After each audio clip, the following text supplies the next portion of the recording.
Hey everybody, Jim here, and it is with great pleasure that I finally get a chance to sit down and make this video.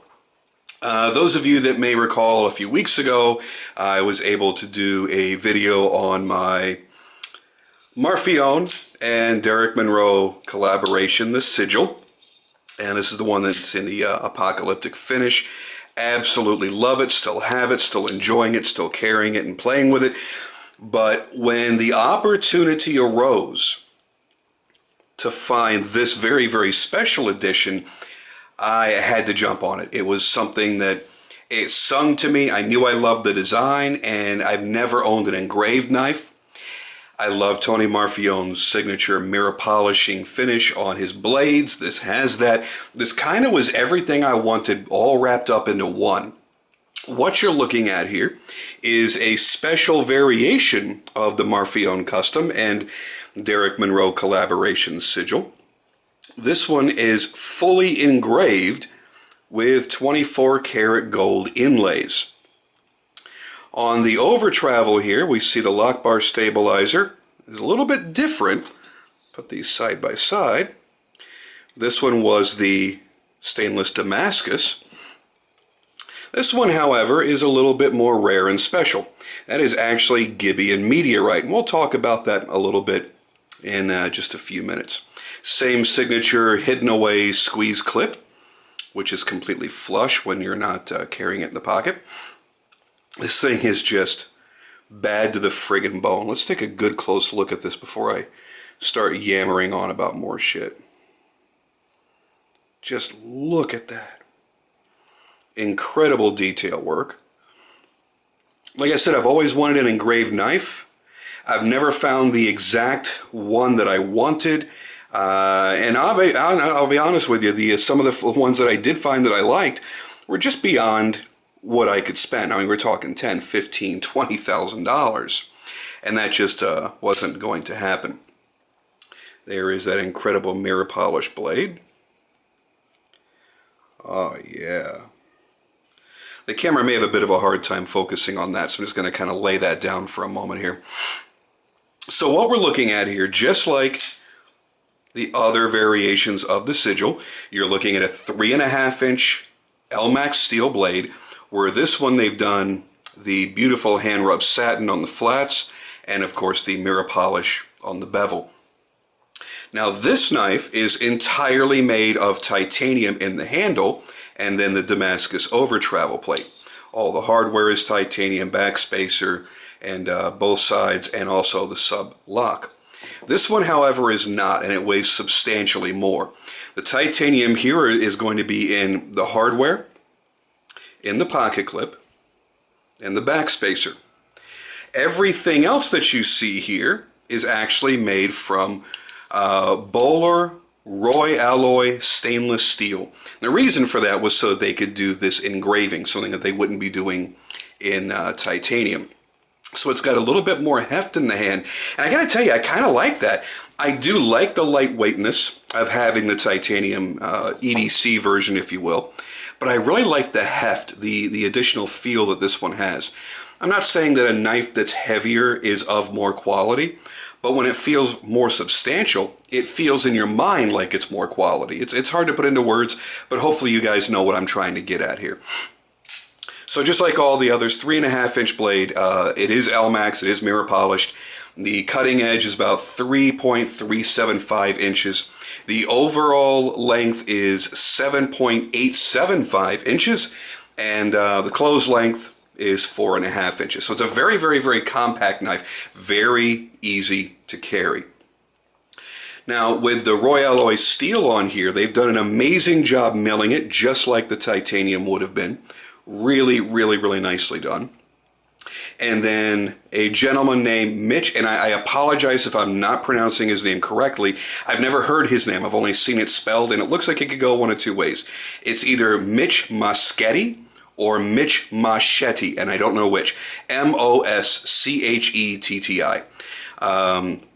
Who is a rather renowned engraver, and you can see obviously for good reason his work is incredible. He also did the 24 karat gold inlays with the engraving. And the gold really does jump out nicely as a little splash of color. Now, they made a few variations of this. So you have what they're calling here is the full dragon. Then there are the koi dragons, which basically is a koi fish with a dragon-style head. And then there are versions with just koi fish in it. Now, as I understand it, talking to both Hank Greenberg at Microtech and also to Deryk Munroe, this was the rarest of the versions, I believe. Hank did say that this was rarer than the koi dragon, and then when I talked to Deryk about getting this knife, he's like, oh, congratulations, you got a full dragon. Those are hard to get. So I don't know the numbers. I don't know how many were made. This is number 6. Give you a little tight close-up there. So this is number 6 of this particular series. I'll be honest with you, I feel extraordinarily fortunate to own this. I basically came across this sitting on Arizona Custom Knives website. And I'll tell you, the price took me back by a bit. It was $4,200, I think it was $4,275 actually is what it was. So $4,275. The only other place at that time that had one, all the rest were sold out. I saw a Dragon Koi over at knifecenter.com, and they were asking $4,500. So I feel I've gotten a really, really good deal on this.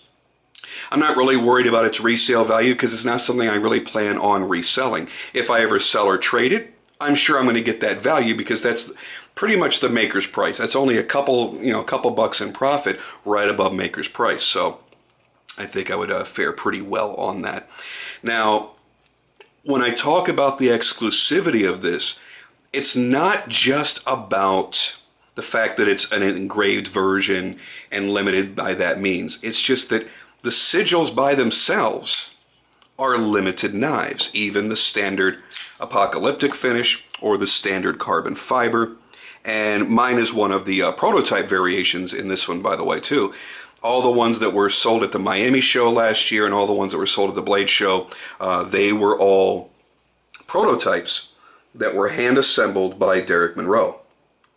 Just wiping some of the fingerprints off of that polished blade, which, yeah, you end up doing that a lot on a mirror polished blade. So basically it's Deryk Munroe's design. Tony Marfione ground the blades. Provided the hardware, as you see, very signature of Microtech or Marfione in the hardware here. Flip that around. And the inclusion of this disappearing pocket clip, which was on a model that that Tony had released years ago. And for some reason right now my mind is completely blanking on what the hell that knife was. So there's definitely flavor from each artist here. And it's an incredible knife to own. It really is. It's a really good carry knife. People ask all the time about the pocket clip. Does it work well? Is it practical? I'll be perfectly honest with you. It is a really great system, but it is not the best pocket clip there is. Maybe if it was a 1/4 inch longer and you had a little bit more meat going into your pocket, or around your pocket, I should say, it might be a little bit better. But because of the way it pivots, you only have this much that works. And it's sticking out, so this is not actually pushing down on the lip of your pocket like a standard pocket clip would. And the tension is really coming from back here. I have one time, I think my seatbelt or something in the car hit it, and it kind of pushed it up and then it dropped it in my pocket. It's not a knife I would carry if I was, you know, riding the motorcycle or something like that. For everyday carry, it's probably going to be just fine, but I do find myself doing a pocket check every now and then just to make sure my baby hasn't fallen out somewhere. Now, I promised I would talk a little bit about the Meteorite over travel plate.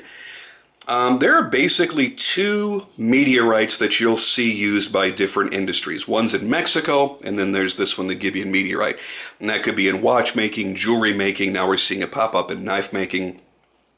The Gibeon Meteorite has been dated to being over 4 billion years old. That's right, with a B, 4 billion years old.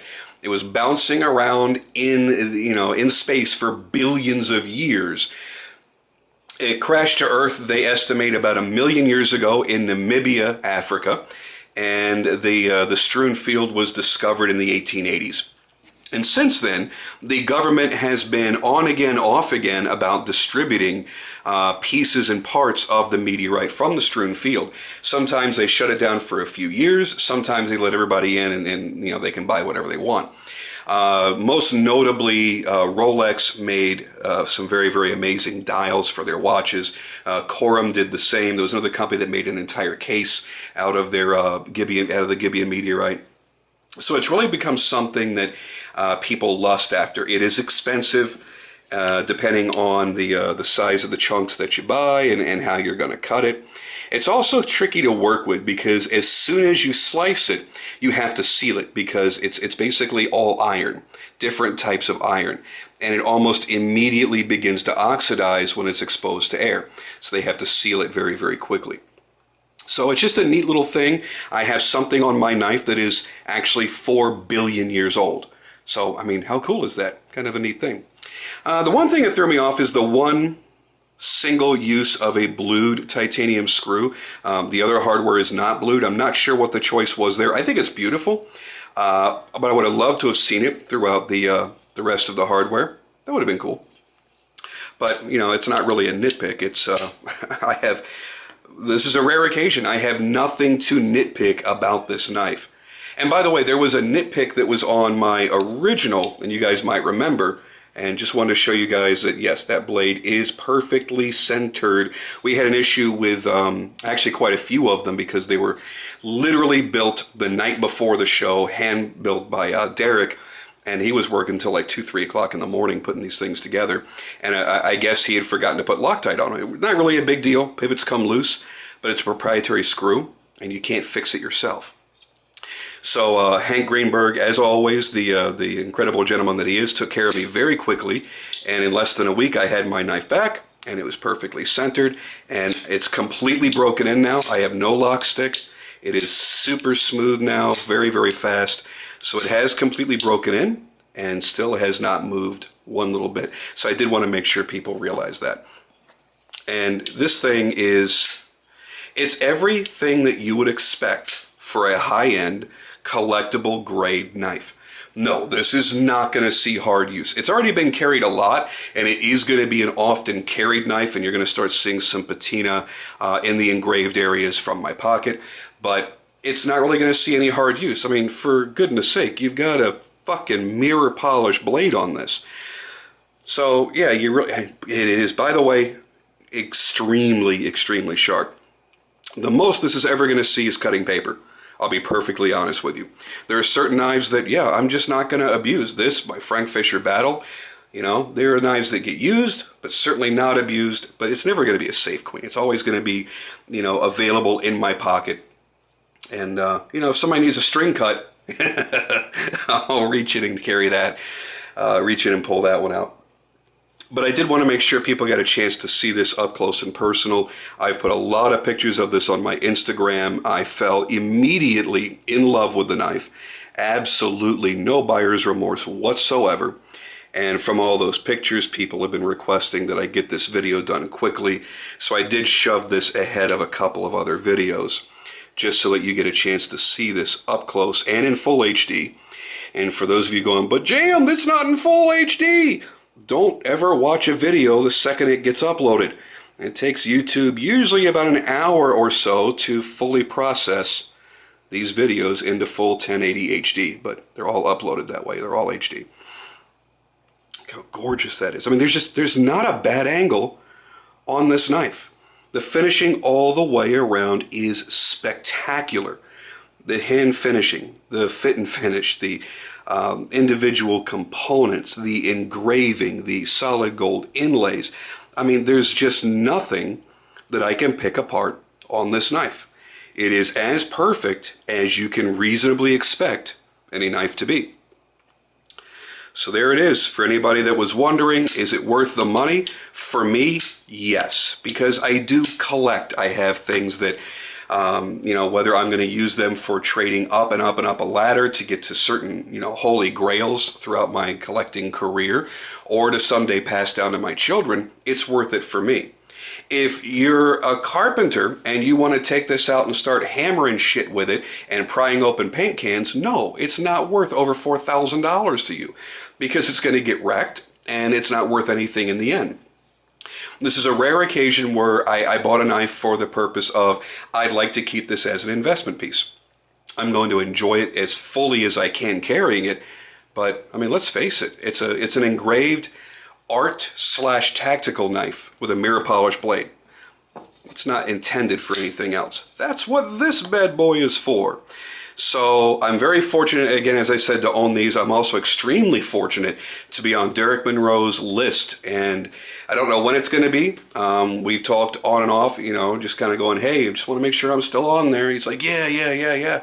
So, you know, hopefully in the next year, 2 or 3, I will have a custom sigil directly from Deryk, and we're going to go apeshit. Like, it's going to be friggin' wild. The guy, if you've not seen his other work, by the way, if you've only ever seen the sigils, you need to see some of the art knives that he has created, some of the incredible things that he has done, and he is now really bringing that art influence into the sigils. If you look at the new series of sigils on his Instagram, you're starting to see things like, you know, he's, you know, encrusting some of them with diamonds. So you got gemstone inlays, you have gold and copper inlays. I mean, he's doing some crazy, crazy things, and he's kind of bringing those two worlds together.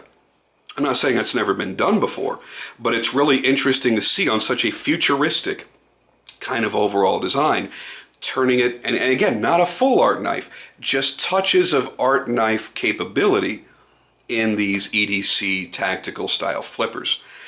So there it is, guys. There they are side by side. I don't know that this is a forever keeper now that I have that one. But I did actually put this in the pocket last week and didn't even grab that one, didn't even pick it up and flip it. I went, you know what, I'm just in the mood to carry the apocalyptic today. So, you know, there may be some validation for that. But if you ever get the chance to pick one of these up and hold it and play with it, or buy it, then I would definitely say 100% do so. If you have the means, by all means do so. Because it is just, it's absolutely stunning. Sometimes I have a hard time just getting through a video without repeating myself. And this is one of those times. It's stunning, it's breathtaking, it's beautiful. It's every word that you can think of that describes something of intense, artful beauty. And that's what that is for me. All right, guys, I'm going to get out of here for now. Thank you, as always, for watching. And I'll try to get out the next video as quickly as I can.